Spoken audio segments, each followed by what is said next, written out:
Hello students, welcome to my YouTube channel श्रेयसेट classes. Eco में हमने एक चैप्टर स्टार्ट किया था लास्ट क्लास में, that was foreign exchange rate.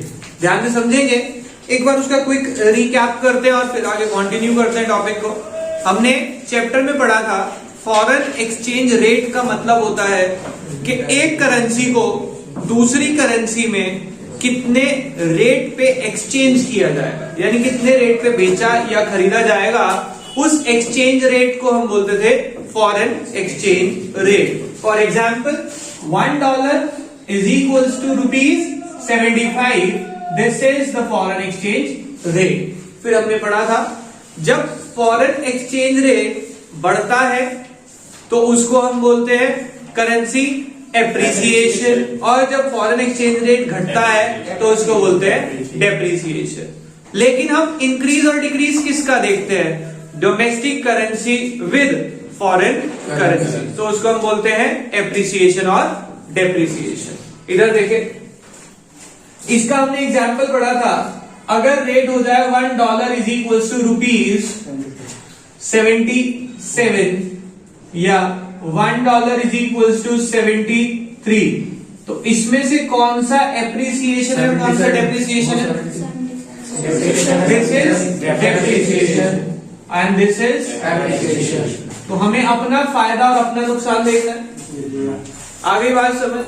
फिर हमने पढ़ा ये जो हमने रेट कैलकुलेट किया कि करंट मार्केट रेट इज ₹75, इस रेट को कैलकुलेट कैसे किया जाता है? इस रेट को कैलकुलेट करने के 3 तरीके हैं। हमने पिछली क्लास में समझ लिया था। पहला तरीका that was fixed exchange rate system. कौन से एक्सचेंज रेट सिस्टम को फिक्स बोला जाता है? जब रेट, करेंसी का रेट कौन फिक्स करे? गवर्नमेंट, तो उसे हम बोलते हैं फिक्स्ड एक्सचेंज रेट सिस्टम। फिर उसके हमने 7 पॉइंट समझे थे। फिक्स्ड एक्सचेंज रेट सिस्टम में गवर्नमेंट रेट फिक्स करती है। क्यों फिक्स करती है? जिससे कि आपके ट्रेड की वैल्यू स्टेबल हो जाए, आपका ट्रेड स्टेबल हो जाए, उसके लिए गवर्नमेंट रेट फिक्स कर देती है। अब वैल्यू को फिक्स करने के लिए अगर वो करेंसी स्ट्रॉन्गर होती है तो गवर्नमेंट उसकी सप्लाई बढ़ा देती है, अगर करेंसी वीकर होती है करेंसी उसको परचेज कर देती है, गवर्नमेंट परचेज कर लेती है उसको। ठीक है। अब परचेज सेल करने के लिए गवर्नमेंट को क्या चाहिए? लार्ज रिजर्व मेंटेन करने होते हैं। और जब गवर्नमेंट एक करेंसी को दूसरी करेंसी के साथ टाई अप करती है तो उसको किसके साथ टाई अप करती है? With external standards. और external standard can be gold, silver और अदर प्रेशियस मेटल और अदर करेंसी। अगर वो अदर करेंसी के साथ टाई अप कर रहे हैं तो उसको हम बोलते हैं पेगिंग, और अगर किसी अदर प्रेशियस मेटल से टाई अप कर रहे हैं तो उसको बोलते हैं पैरिटी वैल्यू। आगे देखो, नेक्स्ट मेथड जो हमने करना है that is the flexible exchange rate. दूसरा मेथड क्या है हमारा? Flexible exchange rate. बेटा इसको ध्यान से समझेंगे। फ्लेक्सिबल एक्सचेंज रेट पहले हम ये पढ़ते हैं, फिर ये जो बीच में टॉपिक रह गए उसको फिर कवर करवाऊंगा और अच्छे से समझ आएंगे। फिक्स एक्सचेंज रेट समझ आ गया? जब रेट किसने फिक्स करा? गवर्नमेंट। अब रेट जो है फिक्स नहीं है, वो क्या है? फ्लेक्सिबल, यानी कि वो चेंज होगा। अब ये रेट चेंज किस वजह से होता है? Generally on the basis of demand and supply. जब आपकी करेंसी का रेट फ्रीली फ्लक्चुएट हो सके ऊपर नीचे तो उसको हम क्या बोलते हैं? Flexible exchange rate. और ये फ्लेक्सिबल कैसे है? क्योंकि जितनी रेट किस चीज पे डिपेंड करेगा? जितनी डिमांड है या जितनी सप्लाई है। तो जब वो फ्रीली फ्लोट कर सके मार्केट में रेट तो उसको हम क्या बोलते हैं? Flexible exchange rate system. इसको फ्लोटिंग एक्सचेंज रेट भी बोलते हैं। फ्लोटिंग मतलब रेट फ्लोट कर रहा है। फ्लोट क्या होता है? कभी ऊपर कभी नीचे, कभी ऊपर कभी नीचे। तो जब फ्लोटिंग होता है उसको फ्लेक्सिबल भी बोलते हैं। अब ध्यान से समझेंगे। अब ये फ्लेक्सिबल है on the basis of market force of demand and supply. Market की फोर्स जो होती है डिमांड या सप्लाई, उस बेस पे फ्लक्चुएट करता है। और इसमें गवर्नमेंट इंटरफेयर करेगी या नहीं करेगी? नहीं करेगी, तभी तो फ्लेक्सिबल है। अगर गवर्नमेंट इंटरफेयर कर रही है तो वो फिक्स नहीं बन जाएगा। ठीक है, पढ़ते हैं एक बार क्या लिखा है। Flexible exchange rate system refers to a system in which exchange rate is determined by forces of demand and supply of different currency in the foreign exchange market. The value of currency is allowed to fluctuate freely. कह रहे value को freely fluctuate करना allowed है according to the changes in demand and supply of foreign exchange. Foreign exchange की demand supply पे जब rate change हो सके उसको हम क्या बोलते हैं? Flexible exchange rate. Second point, there is no official government intervention in the foreign exchange market. अभी बताया इसमें कोई गवर्नमेंट का इंटरफेरेंस नहीं होगा.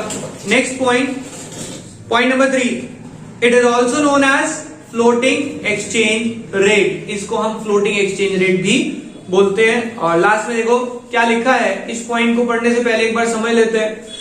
कह रहे जो रेट है हमने कहा मार्केट की डिमांड और सप्लाई के ऊपर बेस्ड होगा.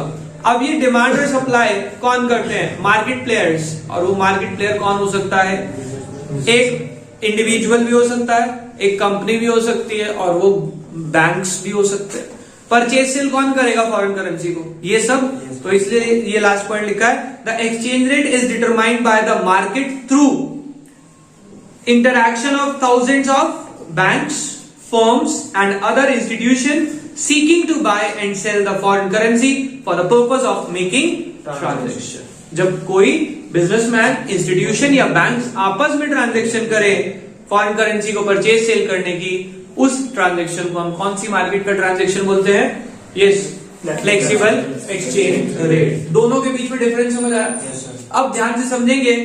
एक टॉपिक हमने पढ़ना है, इस पेज के टॉप पे लिखा है डिवैल्यूएशन एंड रीवैल्यूएशन. ध्यान से सब बेटा बताएंगे आप मुझे.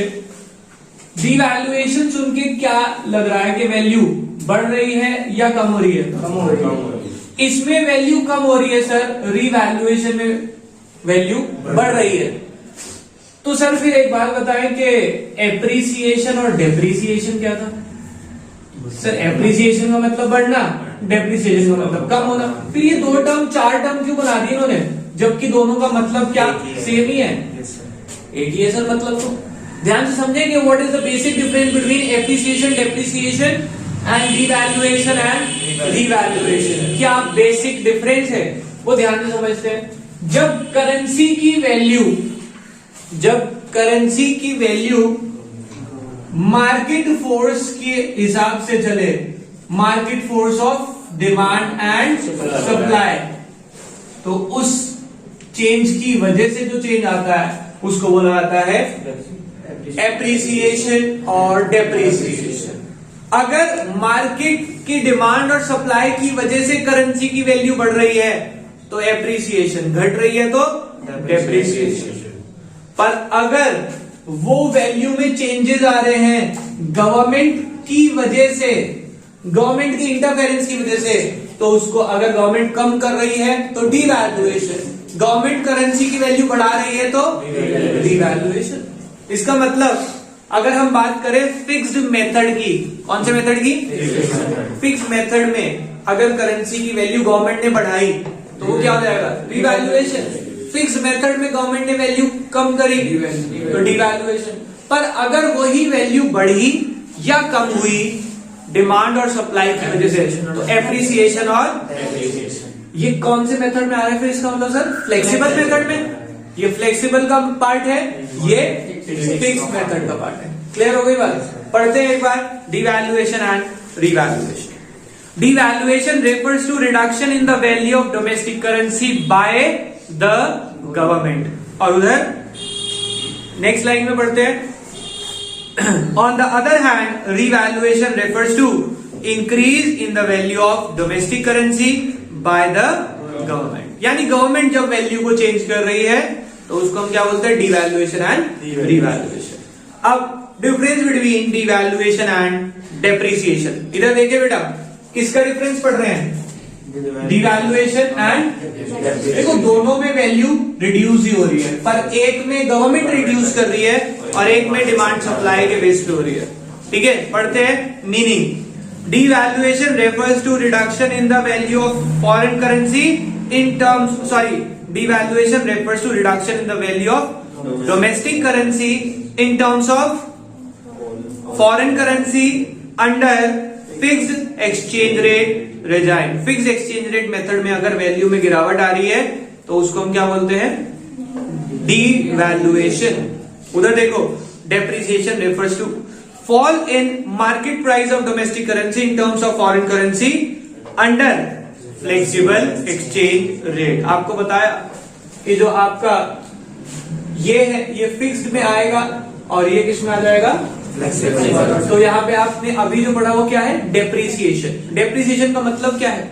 गिरावट आना। वही लिखा है, आप वहां पढ़ते हैं तो इंग्लिश में कंफ्यूज हो जाते हैं। Depreciation means fall in the value of domestic currency with respect to foreign currency under कौन से method? Under flexible exchange rate system, और इसमें under fixed exchange rate system.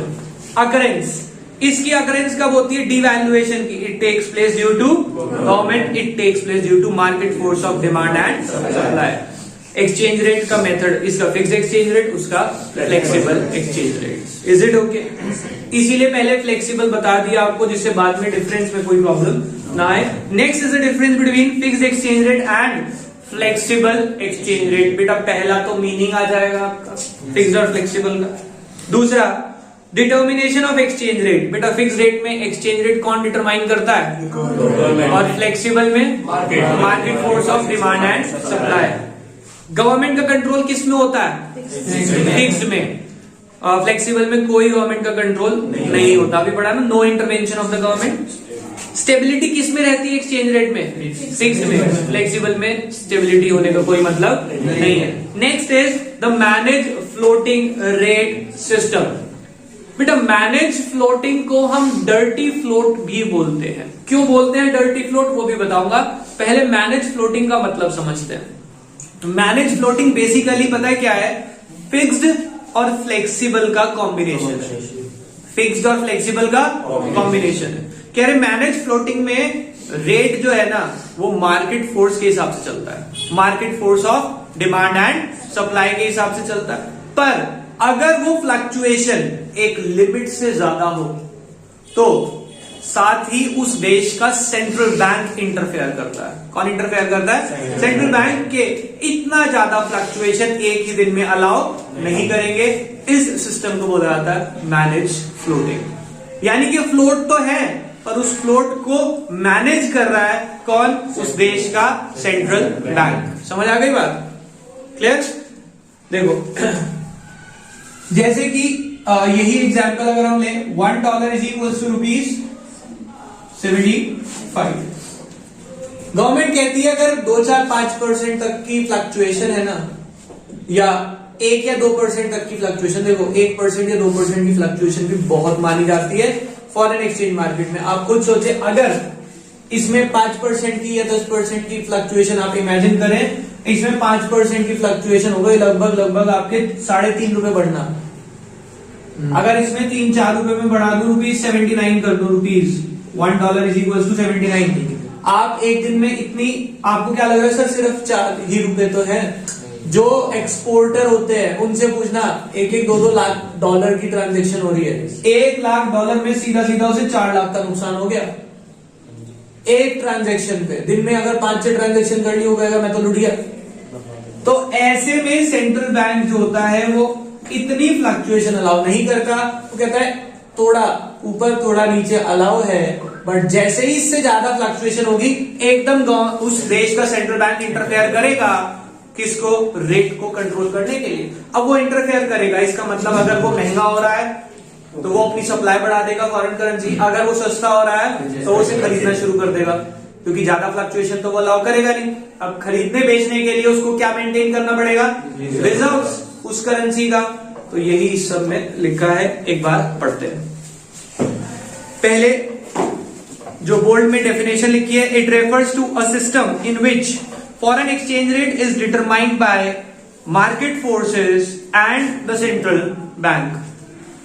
देखो साथ में क्या लिखा है, it is determined by the market forces and the central bank influences the exchange rate through intervention in the foreign exchange market. कह रहे सेंट्रल बैंक बार बार इंटरवेंशन करता रहेगा। इंटरवेंशन मींस इंटरफेयर करेगा बार बार।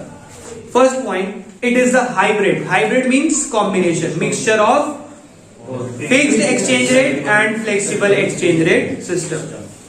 In this system, central bank intervenes in the foreign exchange market to restrict the fluctuation in exchange rate within certain limits. कह रहे हैं वो एक्सचेंज रेट में इंटरफेयर करेगा और उसे रिस्ट्रिक्ट करेगा within certain limits. The aim is to keep exchange rate closer to the desired targeted level. कह रहे उसका एम क्या होता है कि जो रेट है वो एक लेवल के बीच में रहे, ना तो ज्यादा ऊपर जाए और ना ही ज्यादा नीचे.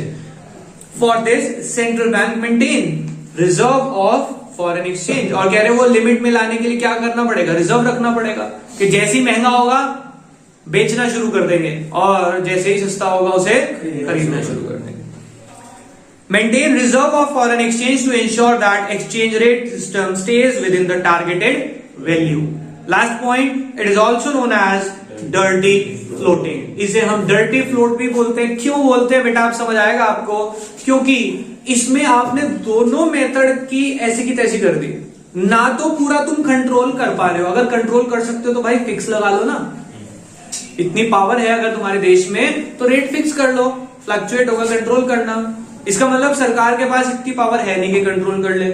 मार्केट की फ्लक्चुएशन को तुम झेल नहीं सकते, इसका मतलब तुम्हारे बस का कुछ नहीं है. You are using a dirty float. कह रहे वैसे मार्केट के हिसाब से चलने दो, अगर ज्यादा चला तो मैं रोक लूंगा. समझ रहे बात को, इसीलिए इसको क्या बोला जाता है, dirty float. Clear. And India में कौन सा चलता होगा, dirty floating. Rate is not fix by the government. अगर फिक्स्ड होता तो क्या फ्लक्चुएट होते रेट. और देखना आप, रेट जब भी डॉलर के फ्लक्चुएट होते हैं 10-20 पैसे के बाद गवर्नमेंट वो सेंट्रल बैंक उसको रोक लेता है. एक दिन में इससे ज्यादा फ्लक्चुएशन होने नहीं देते. अगर कभी हो रही होती है ना, आप अभी मार्केट की नॉलेज नहीं रखते, जब कभी देखेंगे कि ज्यादा फ्लक्चुएशन वाले दिन ना हमारी गवर्नमेंट शेयर मार्केट को बंद करवा देती है, उसकी ट्रेडिंग 1 या 2 घंटे के लिए या फिर उस दिन के लिए. वो कहते हैं next trading will be done on the next day. एक आध बार ऐसा हो चुका है कि जब ज्यादा फ्लक्चुएशन आए मार्केट में, वो मार्केट सर्वर को बंद कर देते हैं, कहते हैं नेक्स्ट ट्रेडिंग डन टुमारो.